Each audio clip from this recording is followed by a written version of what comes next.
अस्सलाम वालेकुम 8th class. आज हम कर रहे हैं एक्सरसाइज नंबर 4.5। इससे पहले हमने चंद डेफिनेशंस करनी है। फर्स्ट वन है प्रॉफिट। प्रॉफिट यानी नफ़ा या मुनाफा। When we deposit money into a bank, the bank use our money and in return pays an extra amount along with our actual deposit.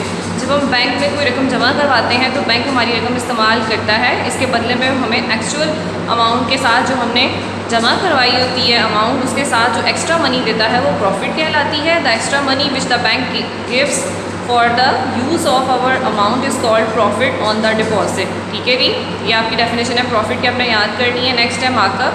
When we borrow money from bank to run a business. अब markup और profit जो है दोनों नफ़ा ही हैं, लेकिन इन दोनों में डिफरेंस क्या है?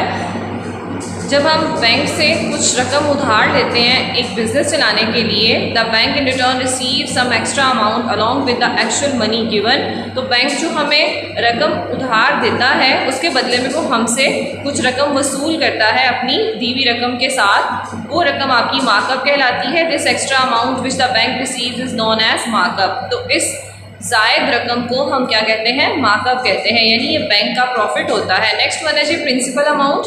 द अमाउंट वी बोरो और deposit in the bank is called principal amount.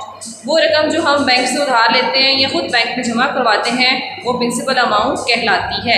Next है प्रॉफिट मार्कअप रेट।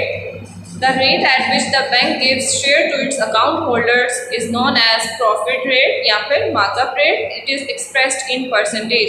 यानी प्रॉफिट या मार्कअप देने के लिए हम ख़ास वक्त के लिए जो एक शरह मुतय्यन करते हैं, मुकर्रर करते हैं, बैंक जो हमें जिस रेट के ऊपर जो है पैसे देता है शेयर होल्डर को, वो प्रॉफिट रेट या मार्कअप रेट कहलाता है। नेक्स्ट है period. The time for which a particular amount is invested in a business is known as period. एक ख़ास रकम जब बैंक में या फिर किसी बिजनेस में लगाई जाती है तो उसका जो दौरानिया है वो क्या कहलाता है? आपका टाइम पीरियड। इसके लिए हमने इस फॉर्मूले को फॉलो करना है। प्रॉफिट या फिर markup is equal to principal amount multiply by time multiply by rate. यहाँ पे प्रॉफिट और मार्कअप को रिप्रेजेंट कर रहा है आई। प्रिंसिपल अमाउंट के लिए कैपिटल पी, टाइम के लिए कैपिटल टी और रेट के लिए हम कैपिटल आर लिखेंगे। अब आते हैं अपनी एक्सरसाइज की तरफ। वर्ड प्रॉब्लम है find the profit on ₹40,000 at the rate of 3% per year for 4 years. इसमें आपने क्या फाइंड करना है? सबसे पहले आपने प्रॉफिट फाइंड करनी है। प्रॉफिट हमारे पास नहीं है।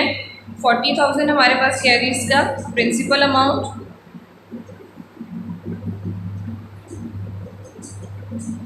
और प्रिंसिपल अमाउंट कितना है इसको हम किससे रिप्रेजेंट कर सकते हैं? कैपिटल पी के साथ। और प्रिंसिपल अमाउंट है हमारे पास ₹40,000। टाइम कितना है हमारे पास?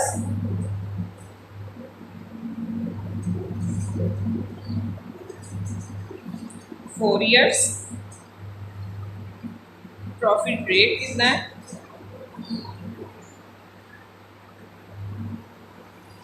आर से रिप्रेजेंट करेंगे 3%। 3% मीन्स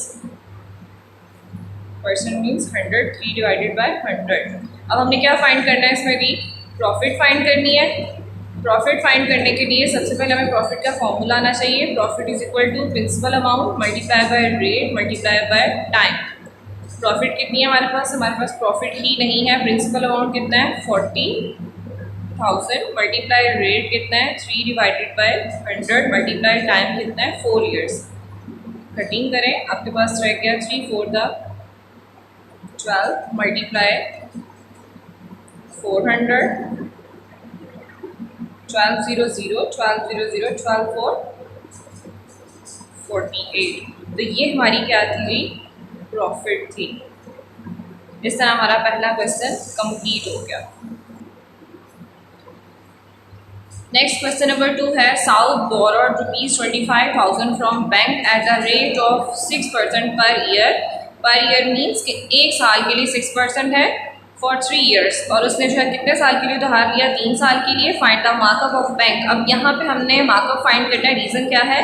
क्योंकि वो शख्स साउथ जो है वो रकम बोरो कर रहा है, तो जब कोई शख्स रकम उधार लेता है तो वो बैंक को मार्कअप देगा। इसके लिए हमें मार्कअप फाइंड करना है। Equal to question mark principal amount कितनी है हमारे पास? 25,000 मार्कअप रेट कितना है हमारे पास 6%, 6 डिवाइडेड बाय 100, टाइम कितना है हमारे पास 3 इयर्स। मार्कअप फाइंड करना है, markup is equal to principal amount multiply by rate multiply by time. 25,000 multiply by rate कितना है 6 डिवाइडेड बाय 100 मल्टीप्लाई बाय 3, 100 की कटिंग करें आपके पास रह जाएगा 250, 3 मल्टीप्लाई बाय 6 18, 18 को 250 से मल्टीप्लाई करें तो आपके पास आ जाएगा 4500, that is markup. Next question number 3 है find the principal amount by Riyaz. अब आपने यहाँ पे प्रिंसिपल अमाउंट फाइंड करना है। He receives a profit of ₹4200, आपके पास प्रॉफिट है 3 ईयर्स के लिए at the rate of 10% per year. Principal amount हमारे पास नहीं है, प्रॉफिट है 4200, टाइम पीरियड कितना है 3 ईयर्स, रेट ऑफ प्रॉफिट क्या है 10%, वैल्यूज पुट करें, profit is equal to principal amount multiply by R multiply by T, formula लिखा हमने, देन उसके बाद वैल्यूज पुट करें। 4200 is equal to principal amount हमारे पास नहीं है 10 डिवाइडेड बाय 100 मल्टीप्लाई बाय 3। अब यहाँ पे 10 और 3 जो है मल्टीप्लाई हो रहे हैं, इधर इक्वेशन के साइड पे आके डिवाइड हो जाएंगे और 100 यहाँ पे डिवाइड हो रहा है, यहाँ पे आके मल्टीप्लाई होगा। इनकी कटिंग करें, 10 की इस 0 के साथ कटिंग कर दी, 10 1 10, 10 1 10 एंड 0 आपके पास 10 आ गया। 3 की कटिंग करें 4200 के साथ 3 1 3, 3 1 3, 3 4 12, 3 0 0 3 0 0। 1400 को 10 से मल्टीप्लाई किया तो आपके पास आ गया 14,000, ये आपका प्रिंसिपल अमाउंट है। नेक्स्ट क्वेश्चन नंबर 4 है Ajmal invested some amount in a business. Ajmal ने एक बिजनेस में कुछ अमाउंट रकम जो है वो इन्वेस्ट की है। रिसीव्स अ प्रॉफिट ₹27,000, इसका प्रॉफिट कितना है 27,000, रेट कितना है 12% per year for 3 years. Find his original investment, इसका मतलब है कि हमने इसकी प्रिंसिपल अमाउंट को फाइंड करना है। प्रॉफिट कितनी थी 27,000, रेट ऑफ प्रॉफिट 12% है, time period 3 years, values put करें फॉर्मूला में। यहाँ पे 3 की कटिंग करें, 3 9 27, 9 आपके पास रह गया और साथ में 9,000, ठीक है। 9,000 मल्टीप्लाई बाय 100 आपके पास आ जाएगा 9 लाख डिवाइडेड बाय 12, 12 से डिवाइड करें, 12 1 12, 12 7 84, 6 कैरी चला जाएगा आपका यहाँ पे, 12 5 60, 12 0 0 12 0 0 12 0 0, तो आपके पास प्रिंसिपल अमाउंट आ जाएगा 75,000। नेक्स्ट क्वेश्चन है at what annual rate person put 6800 amount to ₹9,044 in 11 years. इस क्वेश्चन में स्टूडेंट्स आप लोगों ने रेट फाइंड करना है, rate of markup. Let rate of markup कितना है X%, ठीक है। प्रिंसिपल अमाउंट कितनी थी 6800, इसको हमने प्रिंसिपल अमाउंट क्यों बोला है क्योंकि एक्चुअल अमाउंट हमारी 6800 है जो इंक्रीज होके कितनी बन गई है 9,044, ठीक है। तो हमारे पास जो है वो न्यू अमाउंट जो होगी वो हमारा प्रॉफिट होगा। टाइम पीरियड कितना है हमारा 11 ईयर्स। तो आपके क्वेश्चन में लिखा हुआ है that amount increase up to that amount, ठीक है जी। तो 6800 जो है वो बढ़कर 9,044 रुपीज़ हो जाता है। तो ये जो इसका माइनस करके आपके पास वैल्यू आएगी वो आपकी जो न्यू अमाउंट होगी वो आपकी प्रॉफिट होगी, ठीक है जी। वैल्यूज पुट करें, प्रिंसिपल अमाउंट कितना है 6800, रेट आपके पास नहीं है, रेट की जगह पे लिखें X%, multiply by time 11।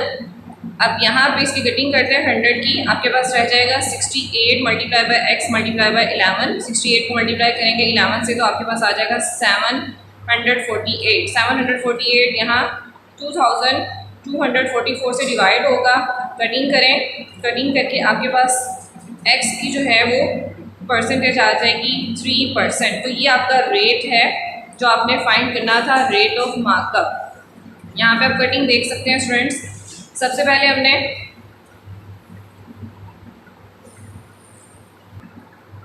Eleven से कटिंग की है, 11 6 66, 8 आपका कैरी यहाँ चला जाएगा, 11 8 88। यहाँ कटिंग करें 11 to 22, 44 दो डिजिट्स एक साथ यूज़ करें, 0 लिखें, 11 4 44। नेक्स्ट में आपके पास आ गया 68 और 204। अब आप इसकी कटिंग करेंगे,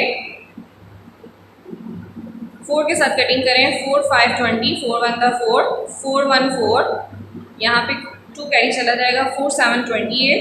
अब आपके पास आ गया 51 और 17। 17 का डबल पड़े, 17 1 17, 17 3 51। तो आपके पास रेट आ जाएगा 3%। इसी के पैटर्न पे स्टूडेंट्स आप लोगों ने क्वेश्चन नंबर 6 खुद होमवर्क करना है।